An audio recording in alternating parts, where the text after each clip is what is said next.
మీ అవయవములను దుర్నీతి సాధనములుగా పాపమునకు అప్పగింపకుడి. రోమా 6:13. ప్రాణాత్మ దేహములతో దేవుణ్ణి మహిమపరచాలి. నీతి సాధనములుగా మన అవయవములను మలచుకోవాలి.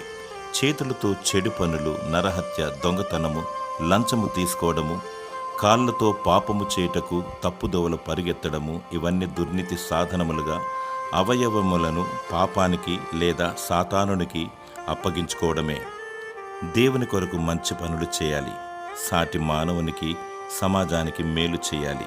సజీవ యాగముగా మన శరీరమును దేవునికి సమర్పించుకొని సమాధానముతో దీవెనలతో వర్ధిల్లాలి. దేవుడు నిన్ను దీవించి సమాధానముతో నింపునుగాక. ఆమేన్.